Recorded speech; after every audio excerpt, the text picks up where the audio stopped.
far today, we've learned an enormous amount about the existing currents, about what's going on in near-field communications, about the do's and don'ts of mobile creative executions, about how strategy needs to lead, and about mobile first, the centricity of mobile in the cross-platform environment.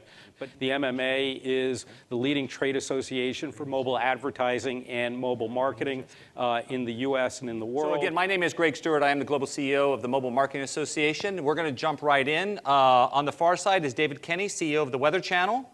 Alex Moukas from Velti. Sorry, Alex. It's nerves on stage.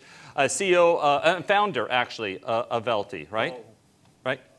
Co-founder. Okay, great.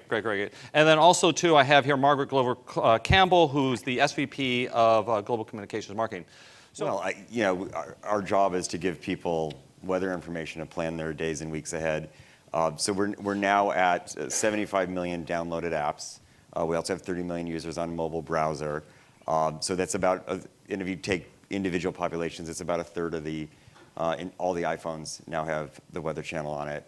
And well over half of the iPads. So the same thing with Android, Nokia preloads us. So it's really become the primary way people interact with us now. Countries, we already have very elaborate profiles, no personal identifiable data, but a combination of demographics, behavioral, and more importantly, specific sort of use cases for each consumer in different verticals. So for instance, that specific consumer with that UDID, that MAC address, and that cell phone number prefers small city cars in such a setting versus another consumer might prefer SUVs. And then you move to a QSR example, and that same consumer might prefer to upsize their drink as opposed to get a cookie for 50 cents, let's say, to accompany their drink. Right. I'll actually give you an example for a campaign that we've been running for 16 months now with Jaguar.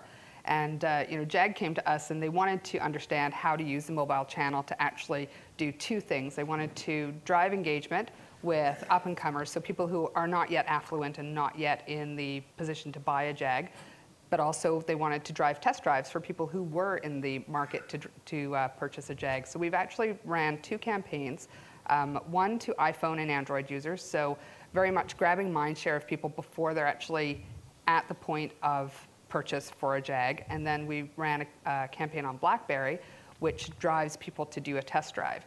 Now the test drive is really, really phenomenal because Jag has actually shared with us that they typically spend in the neighborhood of $400 to $500 to grab one consumer in to do a test drive.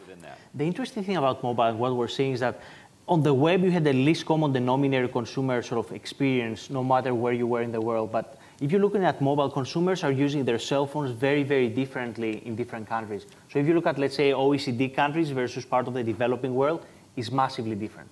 We had a customer in the US that started the campaign. Obviously, they were focusing on smartphones. Then they wanted to go to India, and they said, oh, we need to do a campaign just for feature phones. And then you help them sort of understand that even a place like India, you still have sort of dozens of millions of consumers with smartphones, and it's stupid to leave a country the size of Germany or the UK on the table just to focus on the sort of on the long tail. Mm-hmm. And after a while, they realized that a good chunk of their sort of customer base is illiterate, which means that even feature phones, even text messaging or WAP doesn't really work. You need to have IVR, interactive voice response. So, what about the difference in creative agencies versus media agencies? Certainly the media agencies tend to adopt these kinds of things and jump on it. You see the same thing from creative? I don't know. I'm not sure. I don't know that we are. We're certainly seeing media agencies come on board more quickly, and we're seeing brands and advertisers pushing their agencies toward that. But I don't know what you guys say about that. Listen, I think we're making an effort.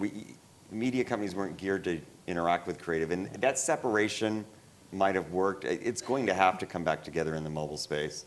So part of what we're doing, we're putting all our best campaigns up online, built something called showcaseweather.com, so that everybody can at least see what's working, right? We're trying to hold salons with creative agencies, with planners and creative directors, so that they better understand how the technology works, and we hear from them kind of what the consumer needs, so we can match it. They have to come to the table. You can't solve it. It's not a media placement question. The creative is intertwined with the experience. It's going to drive it, absolutely. Join me in thanking our panelists for their insights today. Thanks, everyone.